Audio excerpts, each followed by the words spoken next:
We spoke previously about two great Imams from among the Imams of the Muslim Ummah. We spoke about first about Imam Abu Hanifa rahimahullah ta'ala. Then we spoke about Imam Malik rahimahullah ta'ala. And today inshallah we will be speaking about Imam Shafi'i. So we decided to take the chronicle or historic sequence. The beautiful thing about these four Imams is that actually they form some kind of a chain. And to a certain extent, each one of them learned from the one who came before. So Imam Malik met with Abu Hanifa, rahimahullah ta'ala, and they had some discussions. They met in Hajj, in Mecca. Then Imam Malik came. Imam Shafi'i was the student of Imam Malik. So he studied for years with Imam Malik in Medina. And Imam Ahmad bin Hanbal is the student of Imam Shafi'i. And these were not the only madhabs that were available in the Muslim Ummah, by the way. There were other madhab. So among the famous madhab was the madhab of Imam Al-Awza'i. The people in Asham, in Syria, Lebanon, Jordan, Palestine, this area, they followed the madhab of Imam Al-Awza'i. Imam Al-Awza'i, who was mainly in Beirut. And that was up until the 4th century after Hijrah. Then, the madhab started to fade away and then it disappeared. There was also the madhab of Imam Al-Tabari, the scholar of tafsir, and the historian, Imam Al-Tabari, Ibn Jarir Al-Tabari. He had a madhab and it was accepted and it was followed by some people. He had a large following. But over time it started to fade away as well. And these four madhab remained. These four. In Egypt there was the madhab of Imam Al-Layth bin Sa'd. But as well it did not last as these four madhab. So these four madhab remained until today, subhanAllah. Allah put barakah in them. So let's get to know Imam Shafi'i, who he is. His name is Muhammad ibn Idris. Muhammad ibn Idris. His kunya is Abu Abdullah.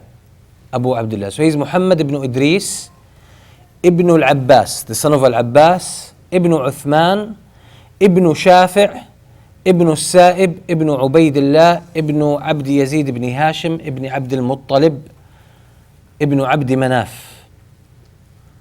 So he meets the lineage of the Prophet ﷺ with Abd Manaf.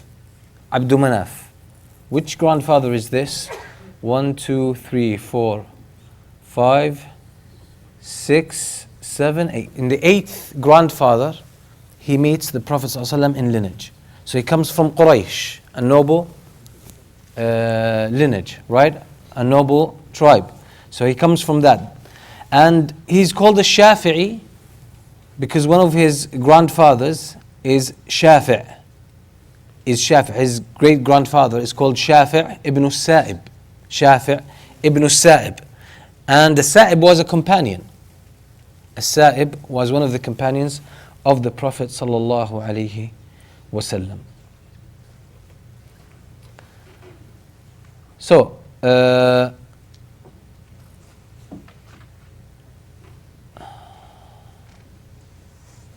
and also his Shafi' was also a companion.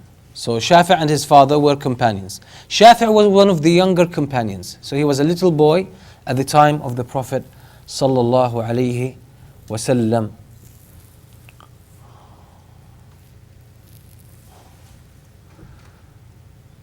Okay, the Shafi'i comes from a lineage of scholars as well. So a lot of his grandfathers were actually scholars. His own father as well was a person of knowledge, but his father lived in an area in Al-Hijaz, close to Mecca, but he moved to Palestine. So he moved to the city of Asqalan. And he settled there. And Shafi'i was born in Gaza, in Gaza. Shafi'i was born in Gaza. He was born in Gaza. And his father was a poor man. Soon after the birth of Imam Shafi'i, his father passed away. His father passed away. So he was taken care of by his mother.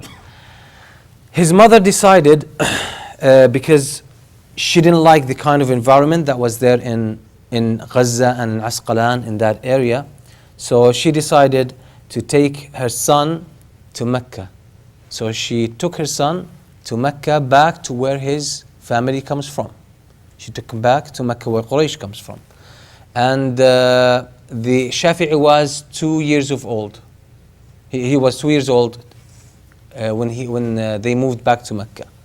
So he was 2 years old when they moved back to Mecca. So, and that was a very good actually move from his mother, may Allah have mercy upon her. There is a beautiful incident that Imam Ibn Hajar al-Asqalani mentions about the mother of Imam Shafi'i, that she was a woman of deep understanding. One day there was a case and she was a witness over a transaction. She was a witness over a transaction. And you know, as in Surah Al-Baqarah, Ayat al-Dayn, فَرَجُلٌ فَإِنْ لَمْ يَكُونَ رَجُلَيْنِ فَرَجُلٌ وَامْرَأَتَانِ. So you should have 2 witnesses over a transaction, especially like a debt, a dayn. So if you don't get 2 men, get 1 man and 2 women. Then Allah subhanahu wa ta'ala says, فَرَجُلٌ وَامْرَأَتَانِ, a man and 2 women. أَن تَضِلَّ إِحْدَاهُمَا فَتُذَكِّرَ إِحْدَاهُمَا الْأُخْرَى. Lest one of them forgets, one of the women forgets, the other one reminds her. The other one reminds her. That's what the verse says. So the judge in Mecca, there was a case where he needed their testimony. So she appeared in front of the judge with the other female witness as well, to make the testimony. So when the judge listened to both of them, he said, I want to listen to the testimony of each one of you separately. The mother of Shafi'i said, you can't do this. He said, why? Like, I'm the judge. She said, no, if you read the verse, it says, أَن تَضِلَّ إِحْدَاهُمَا فَتُذَكِّرَ إِحْدَاهُمَا الْأُخْرَى. Lest one of them forgets, the other one reminds her. If one of them loses some of the details, the other one reminds her. So they are meant to be together. You cannot separate them. So Imam Ibn Hajar al-Asqalani, he says, وَهَذَا اسْتِنْبَاطٌ عَزِيزٌ. He says, and this is a very rare kind of understanding into the text. He says that shows a very good understanding, very deep understanding. So she was a woman of understanding. And it seems that Imam Shafi'i actually inherited this from his mother. So it was good for Imam Shafi'i to move to Mecca. And there he developed, the first interest of Imam Shafi'i was in the Arabic language and in poetry.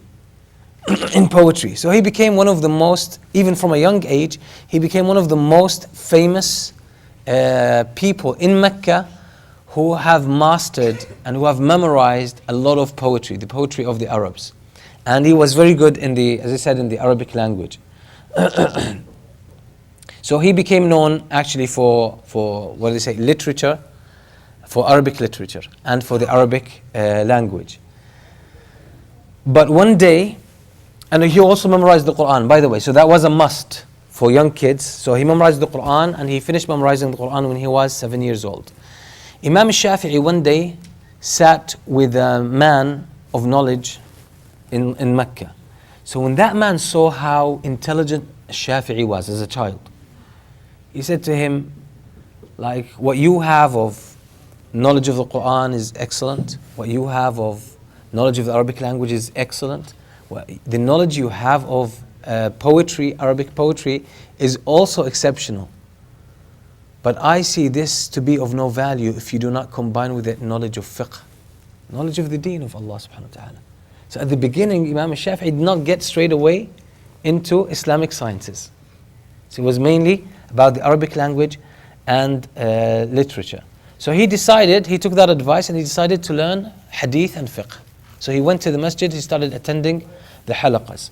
And this was something very interesting because still Imam Shafi'i was young and his mother used to send him to Al-Kuttab, to the school, to the teacher.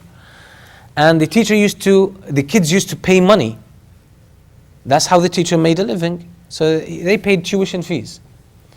Imam Shafi'i his mother was so poor she could not pay his tuition fees. But the teacher would, that's the style of teaching. So the kids would come with slates, blank slates, and they would write the hadith that the teacher would give them. So he would narrate a hadith. Hadith number 1, حدثنا فلان عن فلان عن فلان عن فلان قال رسول الله صلى الله عليه وسلم. Then he would narrate the hadith. Second hadith, third hadith, fourth hadith. He would give them, let's say, 10 to 15 hadith, and they would go home and memorize these hadith. Imam Shafi'i didn't need to write. Upon hearing the hadith, he would memorize them completely. He would memorize the hadith from the first time he hears them. So sometimes the teacher would have circumstances and he won't come to give the halaqah or the class. So Imam Shafi'i would give the halaqah instead of him to his own colleagues. And he would draw on his own memory. So he would bring some hadith that he's memorized and he would narrate them to these kids. And also he would do something else. The teacher would give the hadith and then he would double check with the students, right? So he would get them to narrate the hadith and make sure that they got them right. He sometimes might narrate the hadith another time on the same day for these kids, as I said, to double check. So he started to give these duties to Imam Shafi'i because, as I said, he didn't need to write, he memorized it straight away. So the teacher started to entrust him with certain duties, and this is why he said to him, you don't need to pay me anything. You don't need to pay me. And he says, لا يحل لي أن آخذ منك شيئا. And it's not halal for me to take anything from you. Because you're so promising that I want to get the reward of teaching you without getting any kind of return, any kind of money because of this. And during this state, that time, Imam Shafi'i also memorized the book of Imam Malik, which is Al-Muwatta. Something happened to Imam Shafi'i that was really interesting in his early days. His mother decided to send him to live with the Bedouins outside of the city of Mecca. Why? Because during this time, a lot of the non-Arabs started obviously coming into Islam. They started moving into Mecca, into Medina, into Kufa, into the different Muslim cities. So the Arabs started to lose their pure language. They call it in Arabic al-lahn. Al-lahn means mistakes in the Arabic language. So instead of saying, for example, قال الرجل, they would say قال الرجل. That's wrong. قال الرجل, say قال الرجل. That's wrong. Yeah. So this kind of mistakes started to seep into and creep into the Arabic language. So the Arabs feared for their children to pick up the wrong kind of pronunciation, the mistakes. So some of them would still send their children to the Bedouins. Why? Because in the Bedouin life, there was no foreigners coming in. It was pure Arabic, pure Arabs, and not mixing so much. So they maintained the Arabic language. And at that time, Imam Shafi'i was born the year 150 after Hijrah.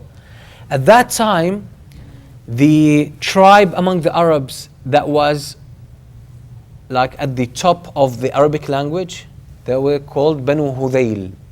Banu Hudayl, very, very close to Mecca.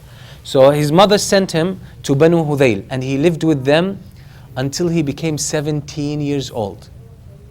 So he was probably sent around 5-6 years old to live with Hudayl until he became 17 years old, on and off to live with them.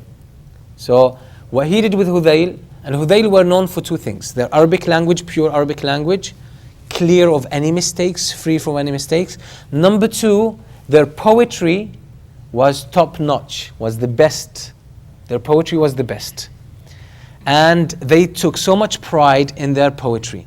So they would actually be seated together and they would start creating poetry on the spot. And someone else would respond to that person. A third person would respond. So they would have conversations in poetry. Proper, casual, informal conversations in poetry. This is how excellent they were in poetry. So Imam Shafi'i lived among them and he memorized all of their poetry alongside the poetry of the previous Arabs, even before Islam. So this is why he became an authority in poetry. Even one of the greatest scholars of the Arabic language, Imam Al-Asma'i. Imam Al-Asma'i is known to be one of the top scholars in Al-Arabiya, in the sciences of the Arabic language. He said, صححت أشعار العرب على فتى من قريش يقال له محمد بن إدريس.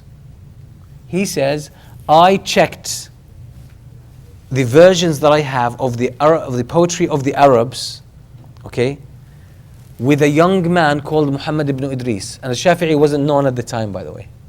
So he said, I checked them, I checked the versions that I have with that person because he was an authority from a young age. You're talking about Imam Shafi'i when he was about 15 to 17 years old. So an authority in the Arabic language comes to check what he knows about poetry with Imam Shafi'i to make sure that it's actually correct. So that shows that Imam Shafi'i excelled from a young age in the sciences that he studied. Imam Shafi'i also learned something which is ilm al-ansab. Ilm al-ansab is basically knowing the ancestry of people, knowing the families and the tribes. And he could trace back the families of people. He could trace back the families of people. And this is something very interesting. Later on in his life, when Imam Shafi'i moved to Egypt, he met with Ibn Hisham. Ibn Hisham, he's the famous one who wrote the Seerah. You know, Seerat Ibn Hisham, right? That was one of the main sources of a Seerah, the main books on Seerah, that's the most famous. So Ibn Hisham was also a scholar on Al-Ansab, on ancestry and tribes and families and lineage and all that stuff. So he heard about Imam Shafi'i and he wanted to sit with him and have some sort of debate or a challenge.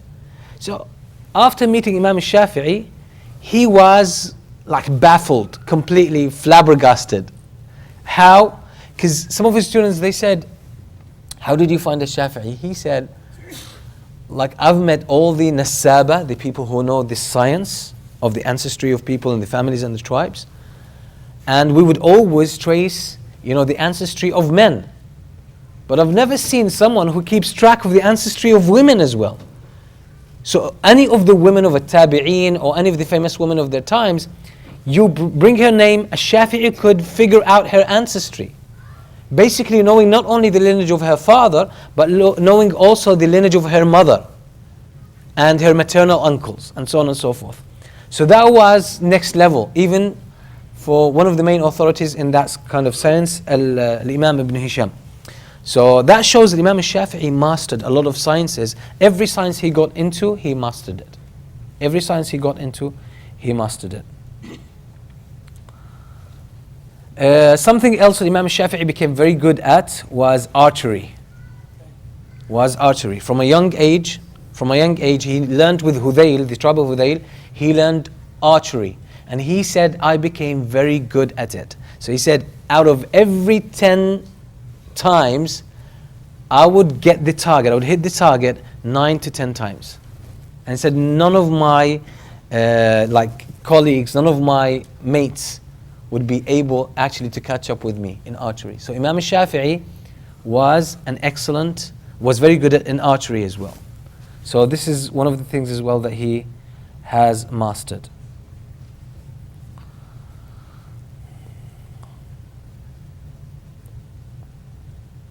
And horse riding.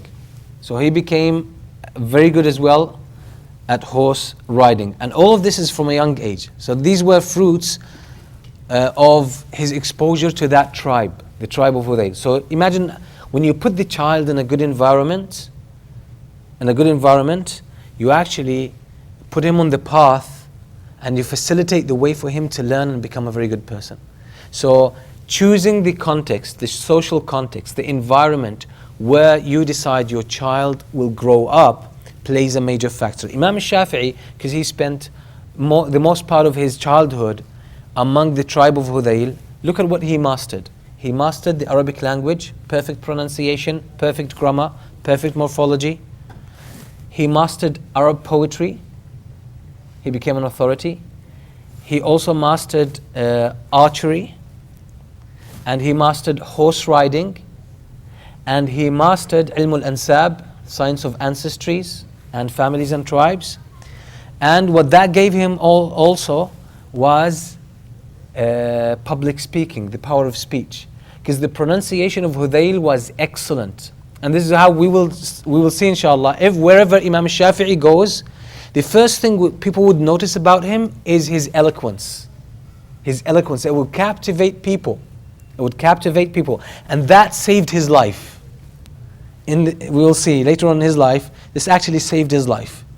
So being well spoken is actually a very good trait that we should take care of. That's another lesson we can learn from Imam Shafi'i. And it helps with our children that we expose them to people who are very good at the language that they are learning, whether it's English, Arabic, Urdu, Somali, any language. So if the child is going to learn that language, put him among the people who really speak it well and give them that kind of exposure.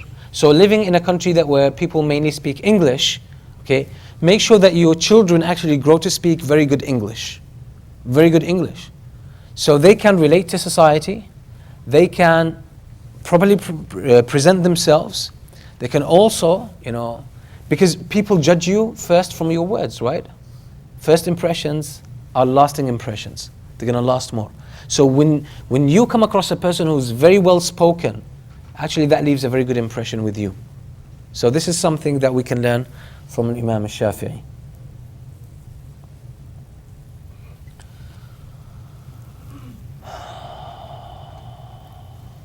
Okay. So we said Imam Shafi'i memorized the book of Imam Malik Al-Muwatta from a young age. He decided to learn it, so he memorized it completely. And he memorized the book Al-Muwatta in 9 days. 9 days he memorized Muwatta al-Imam Malik. We said Muwatta al-Imam Malik, we said previously it has around 1,850 narrations. 1,850 narrations. Imam Shafi'i memorized the whole book in 9 days, completely. Now, Imam Shafi'i having this status, this knowledge of poetry and knowledge of the Arabic language, the governor of Mecca recognized him and he gave him special treatment. So Imam Shafi'i decided at the age 17 to go and study with Imam Malik. He decided to go and study with Imam Malik after having memorized his book. He basically took a recommendation letter from the governor of Mecca. So the governor of Mecca wrote a recommendation letter for Imam Shafi'i to hand it over to the governor of Medina. So the governor of Medina will speak to Imam Malik, okay, to take special care of a Shafi'i, who was still like a teenager at the time. So Imam Shafi'i goes to Medina and he hands the letter to the governor of Medina.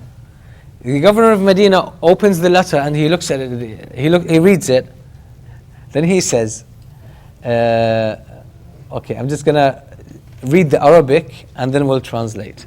So he says, وَقَدِمْتُ الْمَدِينَةِ وَأَوْصَلْتُ الْكِتَابَ إِلَى الْوَالِي. So he says, I came to Medina and I gave the letter of the governor of Mecca to the governor of Medina. So he said when he read it, the governor of Medina said to Imam Shafi'i, he said that I walk from Medina to Mecca on my feet is easier for me than going to Imam Malik and tell him to take special care of you. Now we're going to see what kind of status Imam Malik had. Even the governor of Medina could not even speak with him.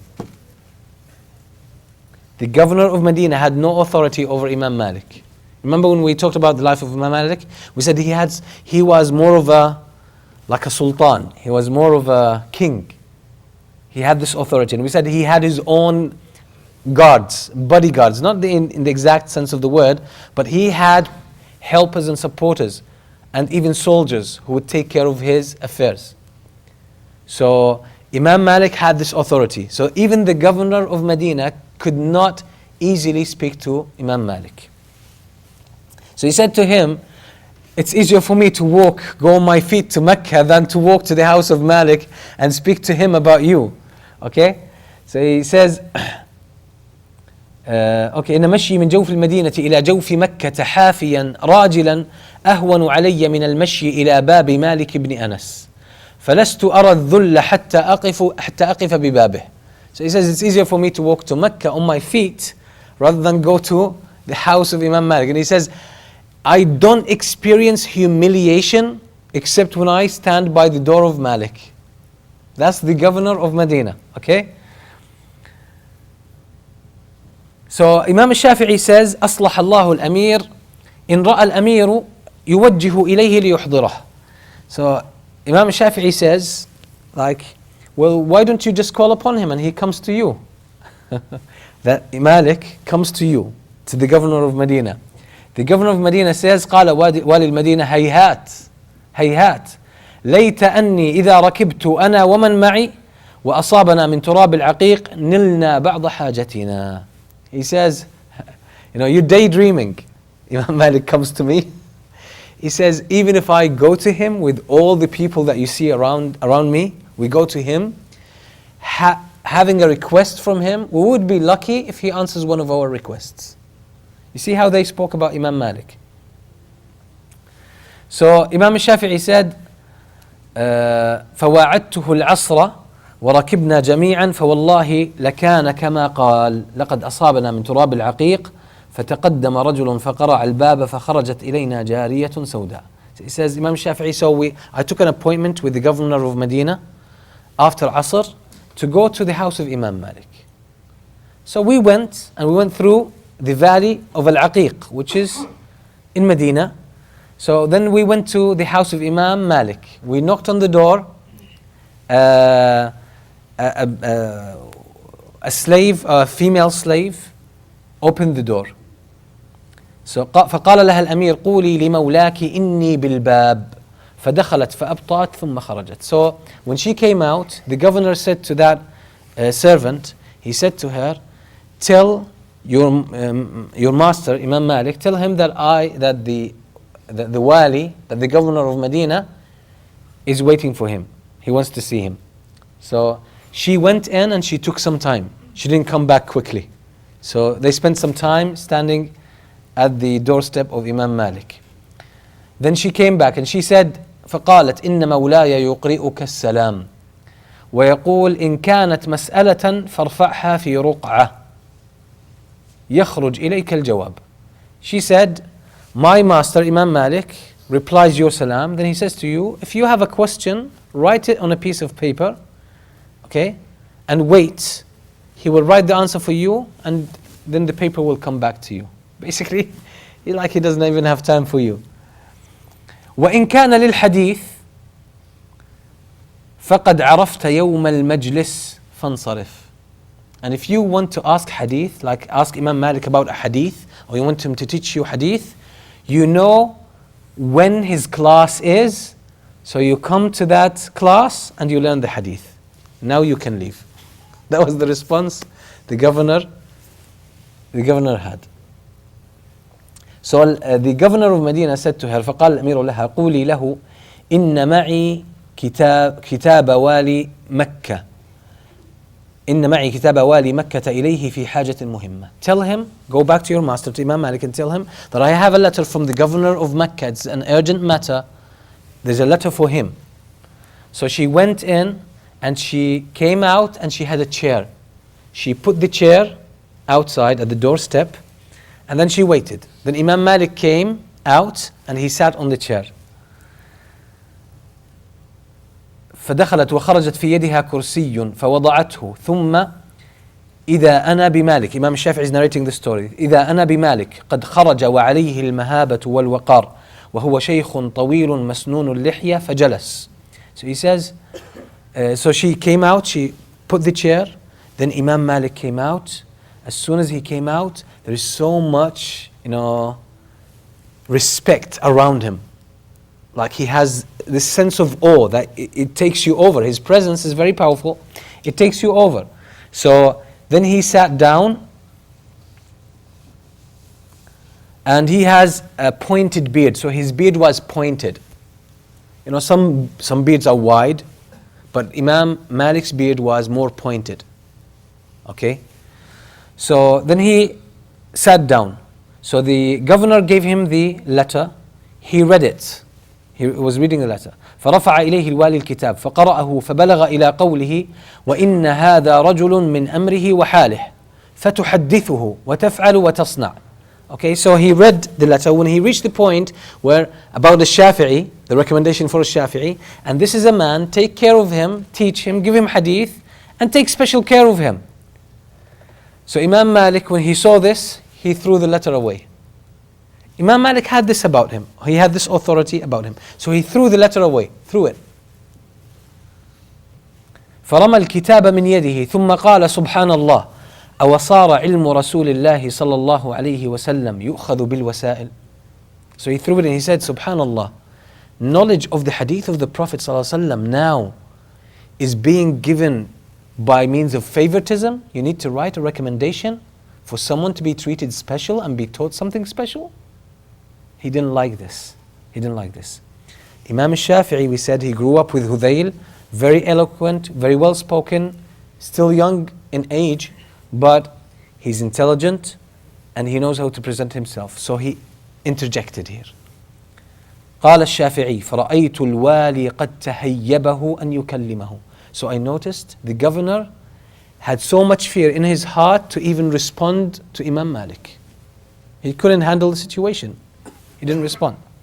فَتَقَدَّمْتُ إِلَيْهِ وَقُلْتُ لَهُ. So I took a step forward and I addressed Imam Malik directly. وَقُلْتُ لَهُ أَصْلَحَكَ اللَّهِ إِنِّي رَجُلٌ مُطَّلِبِيٌّ من حالي وقصتي. Okay, so Imam Shafi'i took a step forward, then he addressed Imam Malik and he said, I am a man from Al-Muttalib. Al-Muttalib is one of his grandfathers, right? One of his grandfathers. And this was something respected among the Arabs. We said this clan from the Quraysh tribe is respected. So he needed to make this clear. Then he, min halati wa qasati, he started explaining to Imam Malik his situation, why he came here, he wanted to learn, he studied this, he studied that. So he presented himself. فَلَمَّا سَمِعَ الْإِمَامُ مَالِكَ كَلَامِي نَظَرَ إِلَيَّ. So when Imam Malik, he listened to my words, then he looked at me carefully. وَكَانَ لِمَالِكٍ فَرَاسَةٍ. And Malik had a very strong sense of intuition. He could tell what kind of person you are quickly. فَقَالَ مَا اسْمُكَ. So he asked me, what's your name? فَقُلْتُ مُحَمَّدٍ. فَقَالَ يَا مُحَمَّدْ اتَّقِ اللَّهَ وَاجْتَنِبِ الْمَعَاصِي. He said, O Muhammad, fear Allah and keep away from sins. فَإِنَّهُ سَيَكُونُ لَكَ شَأْنٌ مِنَ الشَّأْنِ. He says, you have a promising future. You're a promising guy. Imam Malik could see this, Imam Shafi'i. Why? First, his appearance. Second, his language. His eloquence. And his demeanor, the way he saw the situation was going offhand. He interjected. He took initiative. He presented the case in a proper way. This takes a lot of courage. This is a good management of the situation. Imam Malik noticed this and he could see it, he could read through it. So he said, إِنَّ اللَّهَ قَدْ أَلْقَى فِي قَلْبِكَ نُورًا فَلَا تُطْفِئْهُ بِالْمَعْصِيَةِ. Allah has put light in your heart, so don't extinguish it with sins, with committing sins. إِذَا كَانَ الْغَدْ تَجِيءُ وَيَجِيءُ مَنْ يَقْرَأُ لَكَ. So tomorrow you come and you bring someone to read for you. Because we said Imam Malik, his style of teaching was he would not read. He would have his book, his students would come, they would have their own versions or copies of the book. They would read and he would check their version. And then he would explain a little bit and that's it. That's how he taught them. So Imam Shafi'i said, فَغَدَوْتُ عَلَيْهِ. So I went to him in the morning. وَابْتَدَأْتُ أَقْرَأُهُ ظَاهِرًا. So I started to read the hadith for Imam Malik from the book. I had the book in my hands. وَالْكِتَابُ فِي يَدَيَّ فَكُلَّمَا تَهَيَّبْتُ مَالِكًا وَأَرَدْتُ أَنْ أَقْطَعْ أَعْجَبَهُ حُسْنُ قِرَاءَتِي وَإِعْرَابِي. So he said, I read, and when I felt I read so much, too much, and I thought like I was shy of Imam Malik because I know he had this authority and he might tell me that's too much. But I read, and when I feared that he would say that's enough, I would look at him and I would see that he actually admired the way I read the hadith. Again, eloquence. Eloquence. When you master the language, you speak well, your voice is clear and crisp, your pronunciation is clear, your voice is balanced as you're speaking, that makes a difference. So Imam Malik was enjoying the way Shafi'i was reading the hadith. He was enjoying it. So he allowed him to read a bit more than others. فيقول الإمام الشافعي فيقول الإمام مالك للشافعي زد يا فتى. Every time Imam Shafi'i read his portion, Imam Malik would say to him, read more, young boy, read more. So he wants to listen to more. حتى قرأت عليه كتاب الموطأ في أيام يسيرة.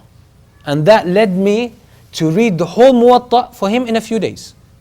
The whole book of Al-Muwatta, which is not small, it takes a while to read. So I read the whole thing in front of him in a few days. ثم أقمت بالمدينة حتى توفي مالك بن أنس رحمه الله. Then I stayed in Medina learning from Imam Malik until Imam Malik passed away. So he was one of the main students of Al-Imam Malik. Now let's try to take lessons from this. Good management of situations. Sometimes you get someone to help you and they really, make things worse, right? It happens. So that doesn't mean you should be helpless. You should interject, intervene in the situation and fix it. Take responsibility. Somebody might speak for you. They might not be the best representative. Speak for yourself. And this is something we Muslims need to do today.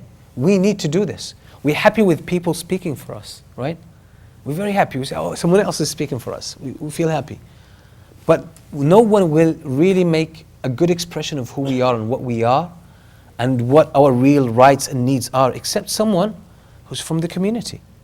Someone from the community. The support of others is appreciated. It's a great gift. And they should be thanked and we should be grateful. But we should not give up the right to speak for ourselves. This should not be the case at all. And we should have good people who can represent, who can speak very good English language, people who are balanced, people who are educated, and they can speak in public and they can, speak for the Muslims. This is something we need and it makes a big difference. It does make a big difference. And as we will see in the life of Imam Shafi'i, and anyone who reads history knows that basically eloquence played a major role in big events in the lives of nations. So this is how humans are, because eloquence, the Prophet ﷺ says, إِنَّ مِنَ الْبَيَانِ لَسِحْرًا. The Prophet ﷺ says, sometimes people in their words and their eloquence, there is magic. There is magic. It mesmerizes people. Sometimes your child, they could do something bad and you want to punish them. The way they justify themselves and present themselves, it really takes over and you admire it and you don't want to punish that child anymore. Sometimes a person really gets at your nerves. But when you speak with that person, the way they present themselves is so admirable, is so beautiful, that it even becomes more obvious to you than the mistake or or whatever they did wrong. So we have to recognize this beauty in speech. We are human beings, this affects us. This makes a big difference. Like Umar ibn Khattab radiallahu anhu was a very tall man. Very tall man. So when Umar al-Khattab walked with a group of people, anyone looking from a distance, he thought Umar al-Khattab was riding a horse and walking with people. This is how tall he was. So, and people feared Umar ibn al-Khattab. One day Umar al-Khattab was walking in one of the alleyways in Mecca and there were kids playing. And there was some kids playing. So there was Abdullah ibn Zubayr. Abdullah ibn Zubayr, young. Kids playing. When the kids saw Umar al-Khattab, they said, oh, Umar ibn al-Khattab, Amir al-Mu'mineen, and they ran away. They started hiding. Abdullah ibn Zubayr stood in his way. So Umar al-Khattab loved this. And he said, why didn't you run away with the other kids? He said, I didn't do anything wrong. To run away. And you don't seem to be too scary to me to run away from you. You are Amir al-Mu'mineen, Umar al-Khattab. So Umar al-Khattab loved this. He admired this. So we should not, that's another thing as well, we should not teach our kids, we should not intimidate our kids. And that's a big issue. Sometimes we want to discipline our kids, we want them to behave well, We want them to pray maybe. We want to push them to come to school, come to the masjid, to read Quran, and we intimidate them. That's not a good thing. If you intimidate your child and you do that sometimes it might be necessary. Sometimes it might be necessary, okay, for the sake of the child. But if this becomes the norm, basically you will develop or you will grow a timid child, full of fear. And it will be easy for other people to bully him or her and intimidate him or her. So it's important as well to raise our children on dignity, a sense of dignity and proper pride. Not arrogance, but to take pride in who they are. Take pride as Muslims. Take pride as a human being. That you have your rights. No one has the right to violate your rights. We should educate our kids there. And this is something that I personally really respect about the Bedouins. Although sometimes they might do it to an excess, but they raise their children from a young age that no one tells them off. They are disciplined, and they don't necessarily treat them with, they don't spoil them. They don't treat them very gently. But they make sure, and when it comes to a matter of dignity, their dignity is not compromised at all. This is something we definitely need, because if the kids are intimidated from a young age, most of the time, as I said, they will grow to be timid. So they will be scared. Like what's happening now. I can't keep silent about this, but what I've been seeing in the social media these couple of days, some people, a group of people making a demonstration outside of Toronto Islamic Center, okay, in downtown. What's the big deal? What's the big deal? Like on Facebook, any Muslim, almost every Muslim in Canada has made publicity for these guys. It's a group of people. I don't know how big it is, but 20, 30, 50 people. What's the big deal? They're making a demonstration against this, this motion of, anti-Islamophobia. They want to discuss this law in the parliament. So why do we give publicity to these people? They are making this demonstration, okay, at this time because they want publicity. They want publicity, and now we are doing it for them. We are publicizing it, and we are expanding the fear among the Muslims. I mean, that's, generally speaking, that's normal. That happened. It happened in the past, it happens now, will happen in the future. But if we keep, blowing air into it and inflating it, it's going to take us over. Why be, so much immersed in this victim mentality? Why be completely taken by fear? Why? And the problem with this is that it really blemishes and it contaminates our perception. Is that we start to see only the people who seem to be against Islam. But if you look at the majority of the people, they either actually support the rights of the Muslims, or they don't have anything against Islam. But we're forgetting these people, we're sidelining them for the sake of focusing on a small minority that is loud and making their voice visible, and we are helping them out, giving them publicity. Why? And some of the discussions that you find actually on some of the social media, oh, I'm scared. Oh, these people are another one who's going to do a shooting in a mosque. Why be so easily intimidated? Why? Why be so easily intimidated? These are people, they have their views are extreme, they are racist, fine. But why should we give publicity to them? Why should we spread fear among the ranks of the Muslims here? Why? Why get our children and our women scared? Why? Why blow that out of proportion? We need to be careful how we address this. This is what Allah subhanahu wa ta'ala says in the Quran about the hypocrites. وَإِذَا جَاءَهُمْ أَمْرٌ مِّنَ الْأَمْنِ أَوِ الْخَوْفِ أَذَاعُوا بِهِ. And when one of the issues that pertain to the security and the safety, or a threat that has to do with the Muslims, these people air it and spread it. That's wrong. Allah says, وَلَوْ رَدُّوهُ إِلَى الرَّسُولِ وَإِلَى أُولِي الْأَمْرِ مِنْهُمْ لَعَلِمَهُ الَّذِينَ يَسْتَنبِطُونَهُ مِنْهُمْ. And if they refer this to the people of leadership, to the Prophet ﷺ, or the people in positions of authority, people of understanding, who know how to handle these issues, that would have been better. So don't see any demonstration, oh, you see what these people are doing. But the problem is that when there is a motion on the rise, there's a social movement on the rise, even if they are doing something wrong or injustice, they're trying to build a trend and they need publicity. So we are helping them out by doing this. Somebody might say, oh, we want to raise awareness of this. The problem with a social movement or any kind of, as I said, trend, if it's on the rise, the more you publicize it, you strengthen it, even if it's negative.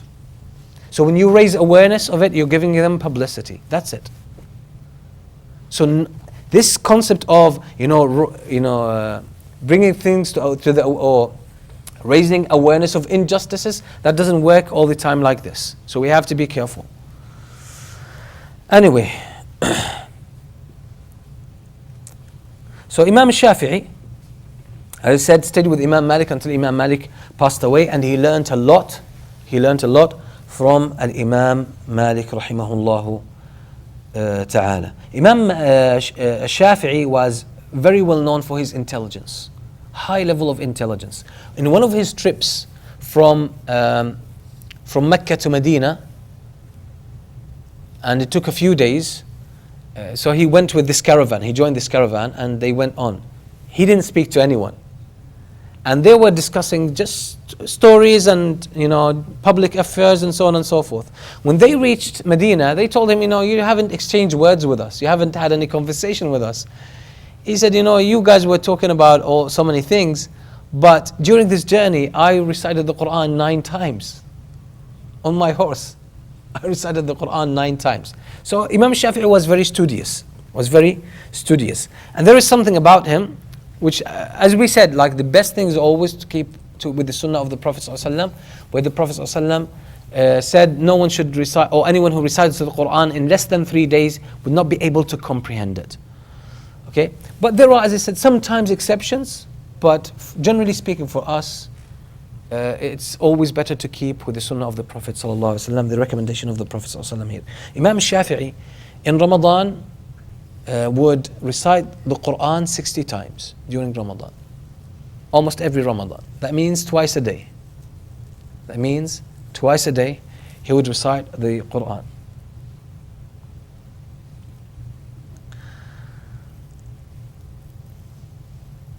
Imam Shafi'i was known for his beautiful voice in public speaking and in Quran recitation. So when Imam Shafi'i spoke, people would listen. People would love the intonation of his voice, how he spoke, the pauses, the speed of his voice, the mastery of his sound and of the letters, of the pronunciation. So he was like a master in terms of public speaking and also in reciting Quran. So Imam Shafi'i sometimes would be in the masjid and he would be reciting Quran. People would actually come specifically to the masjid to sit with Imam Shafi'i and listen to his recitation. And when he recited, people would be in tears. So there is one person called Bahr ibn Sakhr. He says, I'm going to read his quote in Arabic, then translate it. كنا إذا أردنا أن نبكي قال بعضنا لبعض قوموا إلى هذا الفتى المطلبي يقرأ القرآن. If we felt we needed to cry or weep, okay, we would say to one another, let's go to this young man. Imam Shafi'i, when he was still young, when he recites Quran. فإذا أتيناه استفتح القرآن. So when we come to him, he would start reciting Quran. حتى يتساقط الناس, and to the point where people start losing consciousness out of being completely taken by the beauty of his recitation. ويكثر عجيجهم بالبكاء, and people would be weeping so loudly.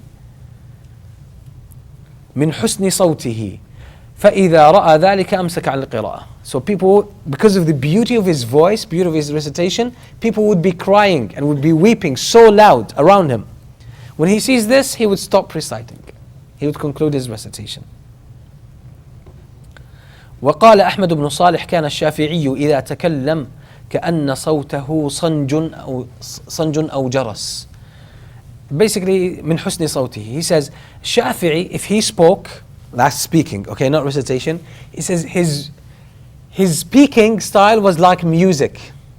It was so mesmerizing and so beautiful. Subhanallah. Imam Shafi'i, as we said, wasn't rich. Most of his life he was poor. Even towards the end of his life, he says to one of his friends, he says, Wallahi laqad aliftu al-faqra. لقد ألفت الفقر وأحببته. He says, I got so much used to poverty and lack, and I love it. And I just love it and enjoy it. That's Imam Shafi'i. Whereas we know that Imam Malik was extremely rich, and he enjoyed that richness. And Imam Abu Hanifa was also very rich. But Imam Shafi'i sometimes would dress the best clothes. Although he was poor, but like when he had some change, he would buy the best clothes. So he would wear good clothes. And he used to, the imamah that he used to wear was very big. So it would go around his head so many times. So it was big. That was more like the Bedouins. Like people in the cities at the time, they had small imamah. Small imamah would be something like this, by the way. This is also in Arabic called imamah. From يَعُمُّ الرَّأْسَ. Imamah, it covers the head and the ears. That's what imamah means in Arabic, okay?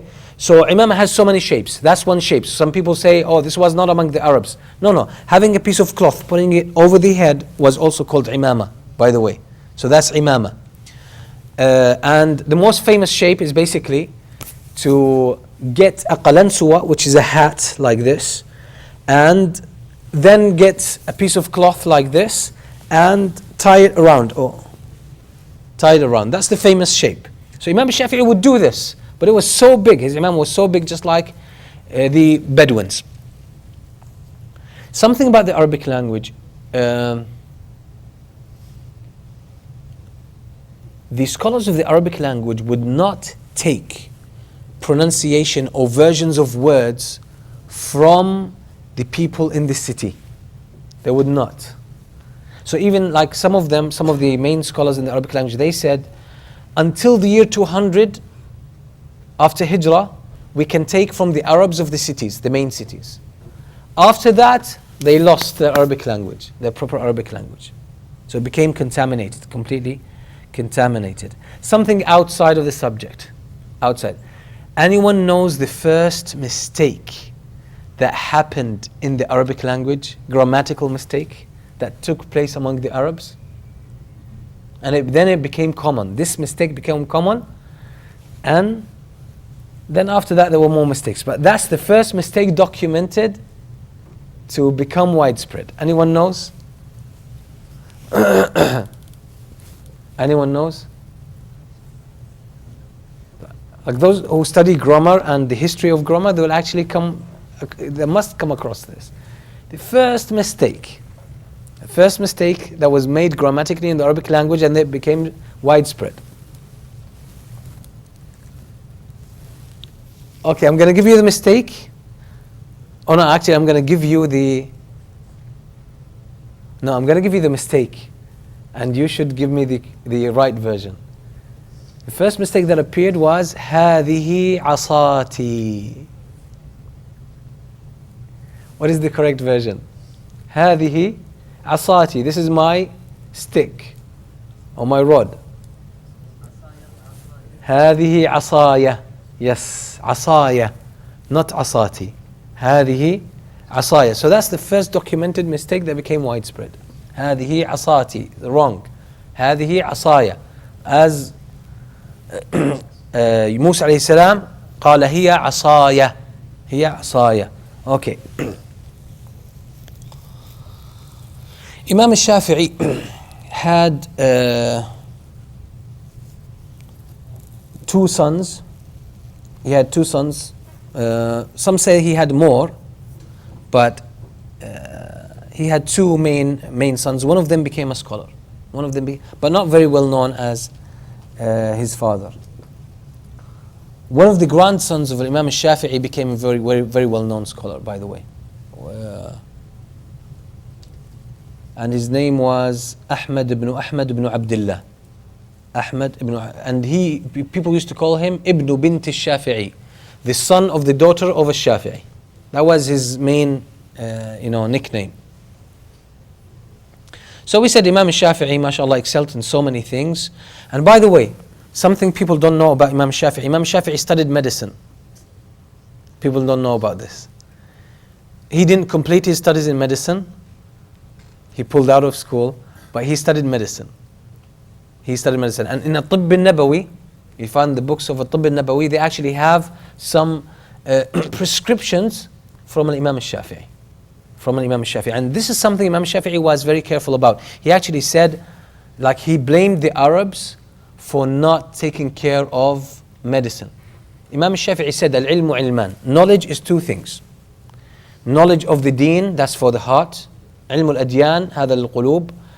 وعلم الطب وهذا للأبدان. And knowledge of medicine, and that's for the body. He says that's what people need. Knowledge for the heart, knowledge for the body. Then he says, I don't know why we Muslims have left knowledge of medicine for the people of the scripture. He said we shouldn't do this. He said we should take up this knowledge and study it. So there should be people who would study this knowledge. Imam Shafi'i was very well known about as well firasa, which is a sense of intuition through which he knows so many secrets about you. So many secrets about you. And the Prophet ﷺ says in the authentic hadith, ittaqu firasat al-mu'min. Beware of the firasa, the insight of the believer, where he can see through you. Okay? So some of these stories, funny stories about Imam Shafi'i. Imam Shafi'i, by the way, in his late 20s, he himself became the governor of Yemen. So he got into politics. Imam Shafi'i got into governance. He became the wali of Al-Yemen. He became the wali of Al-Yemen in his late 20s, early 30s. He became the wali, the governor of Al-Yemen. And he governed Yemen. So he was in public administration. He was in governance. But something happened to him, and we will come to this to talk about it. But Imam Shafi'i went so many times to Yemen. One of his trips to Yemen was to study al-firasa, this sense of intuition. Okay? Because it was also taught as well. So there were people who documented their knowledge about how they could tell and see through people. They documented this. So it was written as Kutub al-Firasa. So he went to Yemen because that was the only place where there were books there. And he learned some of those books. So on the way back, from Yemen to Mecca, he comes across this house. He wants to rest and was to spend the night there. So he says, I came out of Yemen back. Then on the way back, I came across this house where there was this man. And he gives a description. Now, I don't want to give this description, okay, because I don't want to be labeled as racist. So he gave a certain facial descriptions of a person. So he said, when I saw this man, he matches something that I've learned in the books of Firasa, that this is a man with very bad traits. Very bad traits. But I asked this man, I said, can I spend the night here? The man said, absolutely. The traits about such a person, such a description, actually a person would be miserly, tight-fisted, and he would be mean, and he would show no respect for anyone. So Imam Shafi'i asked him, can I spend the night there? He said yes. So he said, that didn't match the description that I know about him, right? But he said, yes, you can stay in my house. So he said, he prepared for me a very nice bed. He gave me lots of space. I felt welcome, so much hospitality. The man always brought me food. And he also gave me a bottle of perfume. So he said, I've never seen this kind of generosity in my trips. Then in the morning, he said, I couldn't sleep that night. Because what I've learned about firasa and about this, how to know people, this man is going against everything. So he said, maybe I wasted my time coming to learn this knowledge. Maybe it's not really true. Subhanallah. So in the morning, Imam Shafi'i was getting himself ready. He got his horse ready with his companion, who was his servant. Then he said, I was setting off. I was going back, going to Mecca. Then I wanted to see that man. I started searching for him because I wanted to say thank you. And at that time, by the way, if you come across an Arab, a Bedouin, anyone on the way there, you come across, they would absolutely invite you and have you as their guest. That would be an honor for them. That was very well known in the Arabian Peninsula. So you come across anyone, You ask for shelter, they'll say, absolutely, you're my guest. They would be happy to have you as a guest. And they would offer you food, and they would take care of you. But the problem with Imam Shafi'i was, the physical description of that man did not match good character and good traits.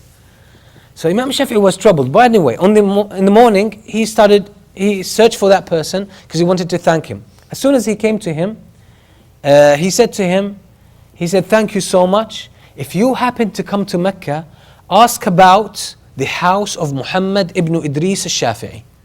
Because if you come to Mecca, obviously he's going to come for Umrah or Hajj. When you come to my house, I'm going to take care of you. I'm going to show you the same hospitality.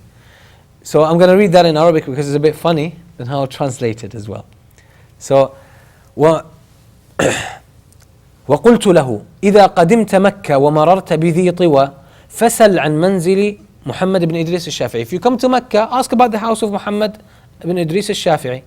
فقال لي الرجل أمولا لأبيك أنا? Do you see me a slave, one of the slaves of your father? Do you see me a slave for your father? So Imam Shafi'i was shocked. فقلت وما هو? What do you mean? What do you mean?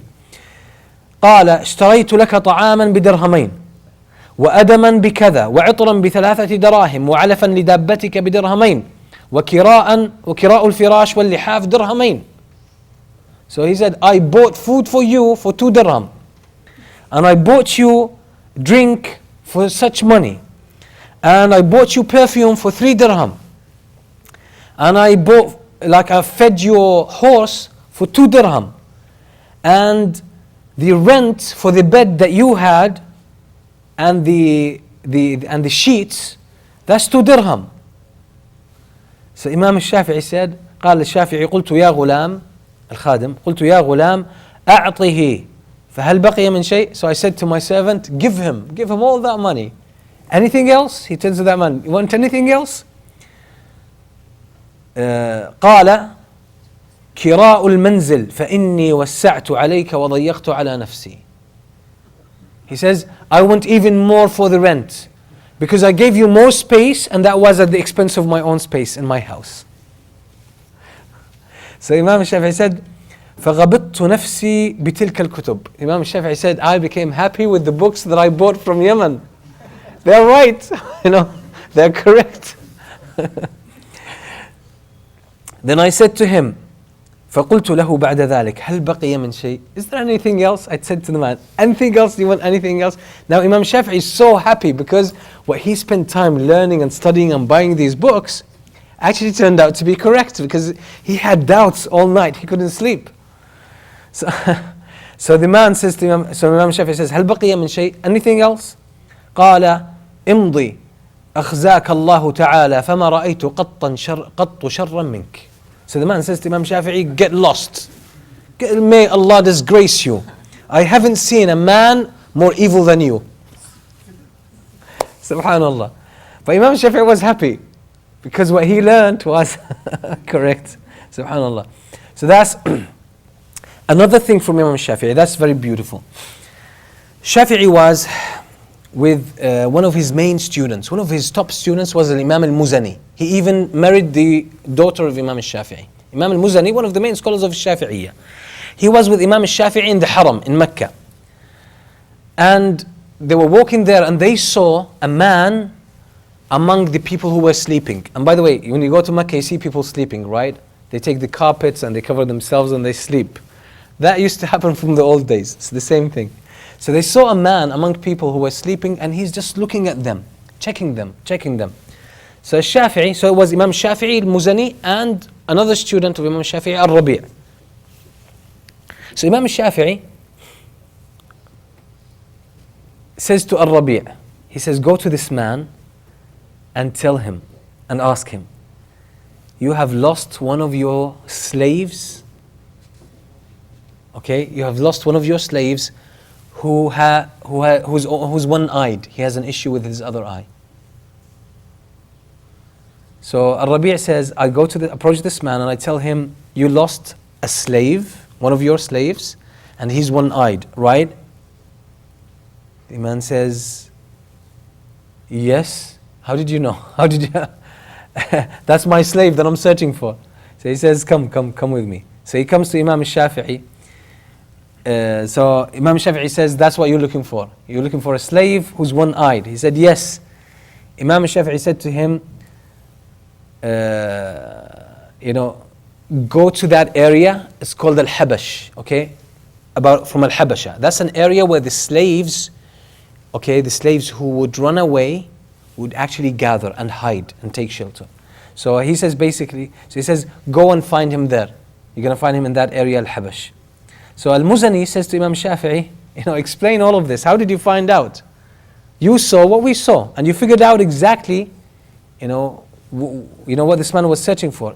Imam Shafi'i said, I'm going to read it in Arabic as well, first then translate it. He says, نعم رأيت رجلا دخل من باب المسجد يدور بين النوام. I saw a man who entered the masjid and he's searching among the sleeping people. فقلت هاربا يطلبه. So I realized he's searching for someone who ran away. Because someone who's sleeping in the masjid, he doesn't have shelter. So he's sleeping in the masjid. وَرَأَيْتُهُ يَجِيءُ إِلَى النُّوَّامِ السُّودَانِ. Then I found him coming to the people with dark skin, people from an African complexion. So I realized the one who he's looking for is an African guy. وَرَأَيْتُهُ يَجِيءُ إِلَى مَا يَلِي الْعَيْنَ الْيُسْرَى. And I found him approaching people who were sleeping, trying to check them. He comes from the left side of them. So I realized the guy has got an issue with his left eye, the one he's searching for. فَقُلْنَا فَالْحَبَشْ كَيْفَ عَلِمْتَ. How did you know that he's hiding in that area, the Habash? He says, تَأَوَّلْتُ حَدِيثَ رَسُولِ اللَّهِ صَلَّى اللَّهُ عَلَيْهِ وسلم. He says, the hadith of the Prophet صلى الله عليه وسلم, لَا خَيْرَ فِي الْحَبَشْ. There is no good in the slaves who run away. إِذَا جَاعُوا سَرَقُوا. If they are hungry, they would go and steal. وَإِذَا شَبِعُوا شَرِبُوا وَزَنَوْا. And if they are full, if they get their food, they would go drink alcohol and commit fornication, commit zina. So that was an area that's known for these things. So anyway, so you can see Imam Shafi'i had this strong sense of intuition and knowledge about people. And that's a beautiful thing, subhanAllah, this is really amazing. Another aspect of the Imam Shafi'i's firasa, or sense of intuition. When Imam Shafi'i was dying, Al-Rabi', his students, Al-Rabi' ibn Sulaiman, he said, we entered upon him when he was dying. He said, it was me, Al-Rabi', wal-Buwayti, wal-Muzani, wa Muhammad ibn Abdullah, ibn al-Hakam. 4 people, of the main students of Imam Shafi'i. He said, فَنَظَرَ إِلَيْنَا الشَّافِعِيُّ سَاعَةً. Shafi'i was dying, but he looked at us for a while. فَأَطَالَ.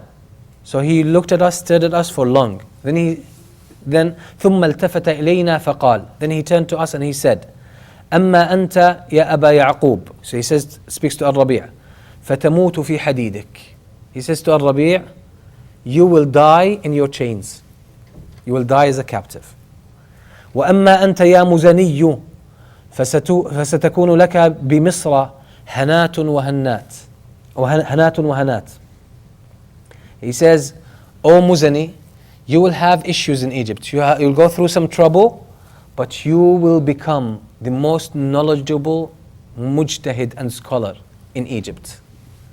And the Muzani actually became. وأما أنت يا ربيع. The first one wasn't Al-Rabi', it was the other guy.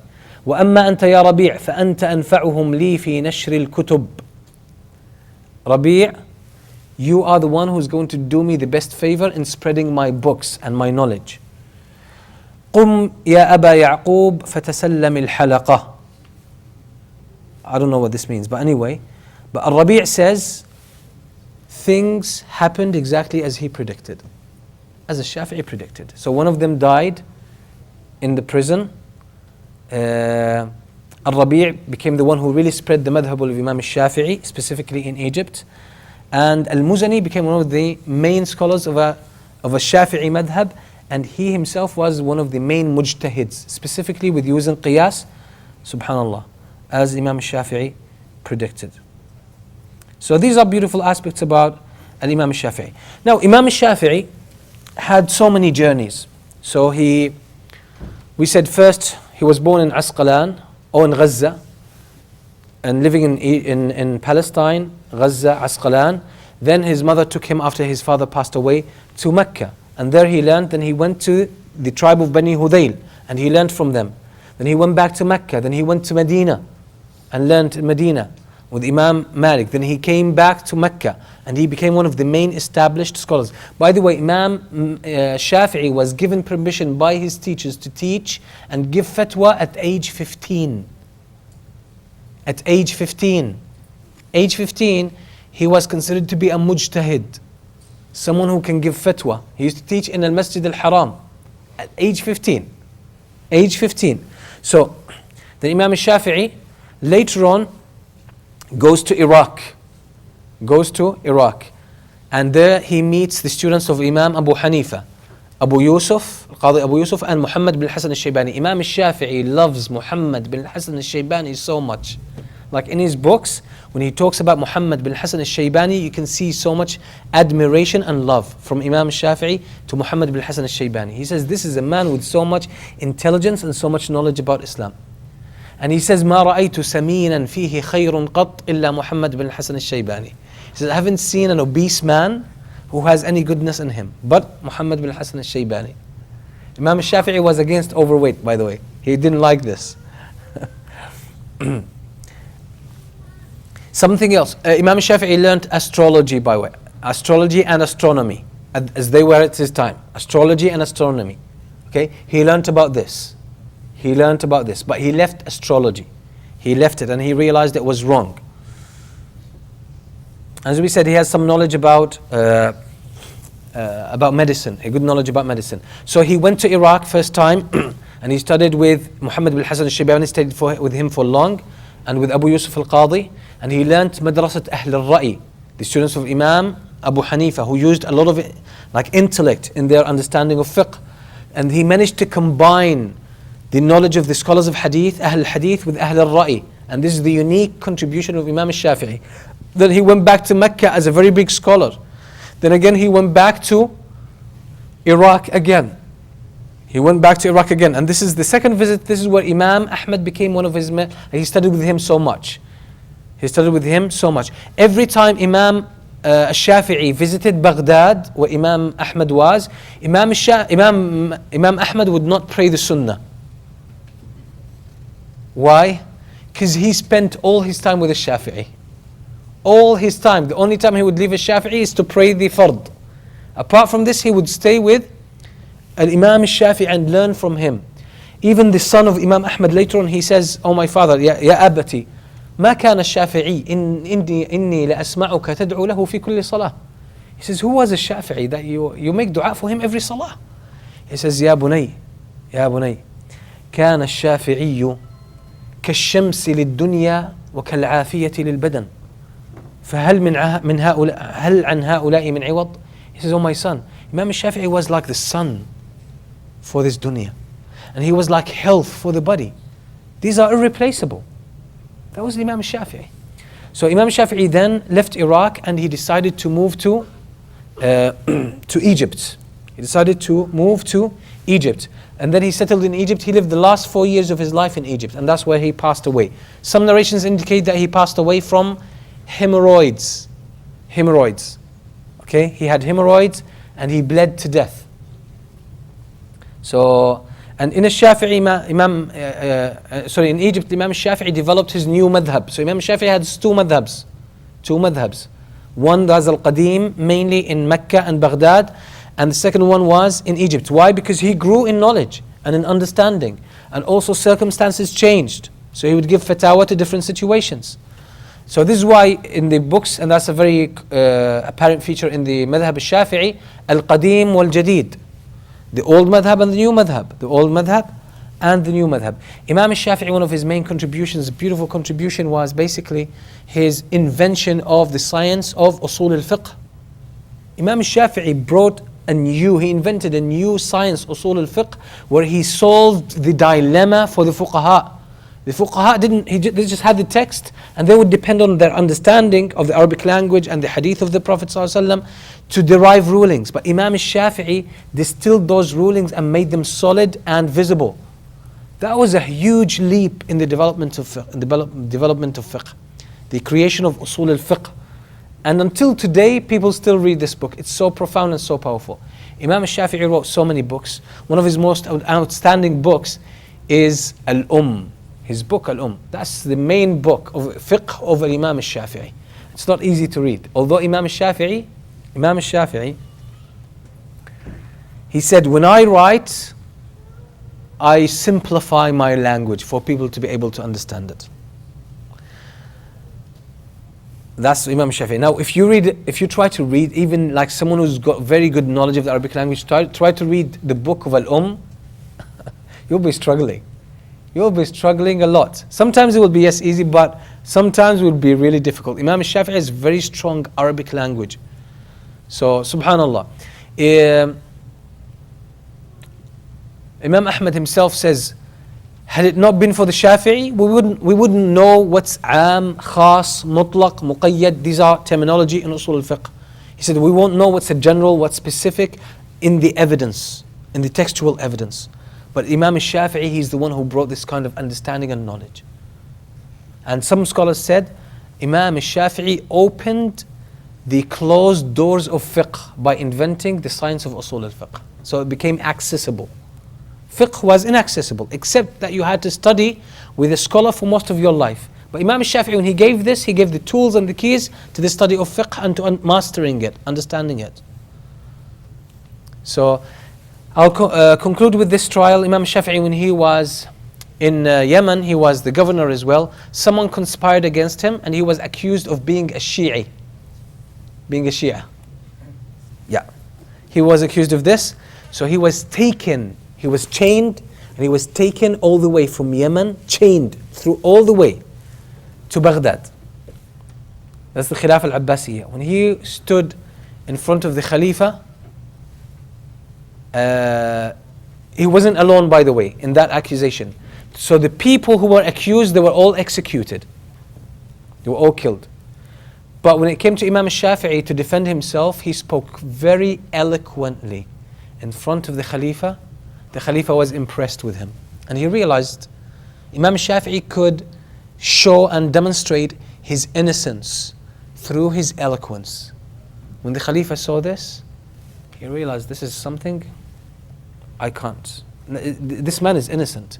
And also Muhammad bin Hassan al-Shaybani, he put a word forth with the Khalifa. So the student of Imam Abu Hanifa, okay, because he had met Shafi'i previously or heard about him. So he put a good word, positive word about him, and that led as well to Imam Shafi'i being freed. Then he decided, I'm not going to go back into public administration, governance, or politics. I'm just going to focus on knowledge. So he decided to dedicate the rest of his life for knowledge. He was around 32, 33 when that happened, when that accusation happened.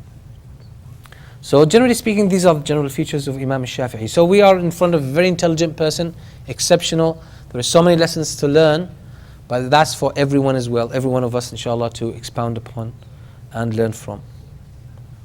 So, yeah, that's it for today. Jazakumullah khairan. Any questions? Did he participate in any battles? Battles, not as far as I know. It could be. Did Imam Shafi'i take part in battles? I haven't come across anything like this. Good marksman? Well, subhanallah. Yeah. Okay. Is the hadith authentic who says that it rained yesterday or something like that, and those who said there is no Allah, they believe that Yes. those who said no star. Yes. So maybe Shafi didn't know that. I'm not sure exactly. Wa alaikum salam. Kif halak? How are you?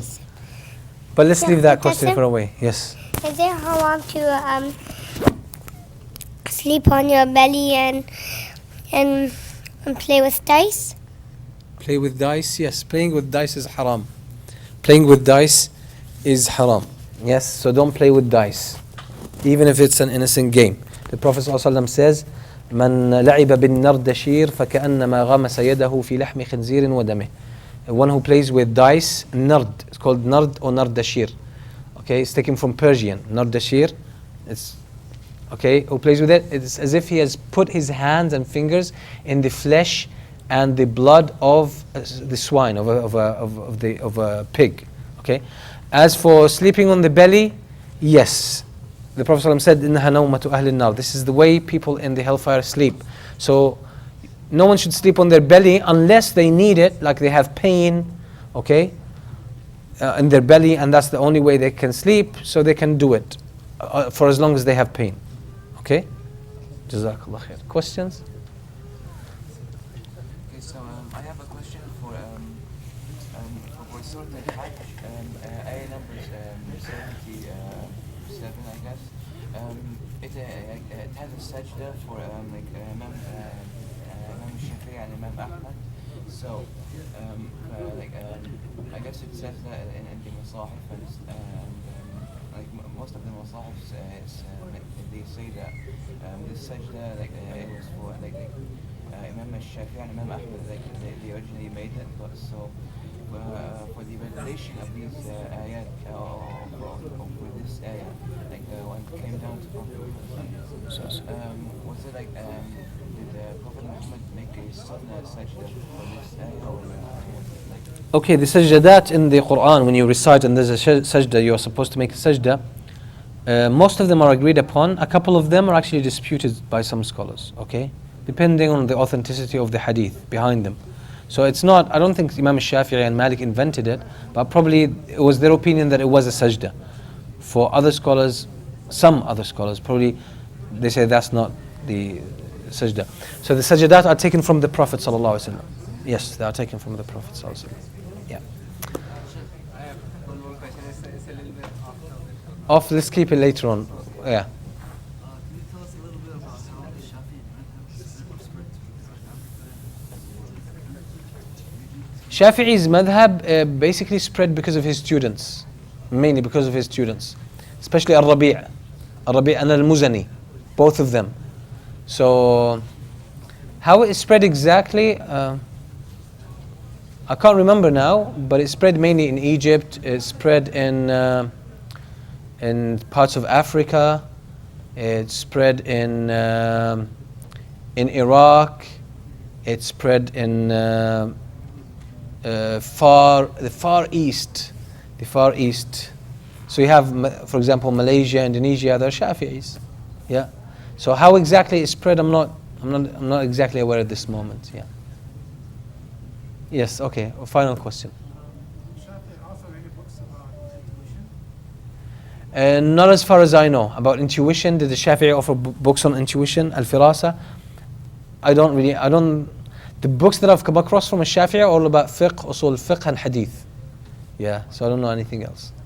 And Something you can study today? actually there are. Chinese have some, right? Yeah, the Chinese have some. The Indians have some as well. There are. Yes, I'm not sure exactly what they call. They have different names for it, but I'm not sure what's the name in English. But you'll actually find some remains. But there's a lot of dodgy stuff as well. There might be some good things, but there will also be some dodgy stuff. Yeah, because a lot of these things are built on personal experience. Yeah. طيب جزاكم الله خير. صلى الله وسلم على نبينا محمد وآله وصحبه وسلم. فيكم بارك.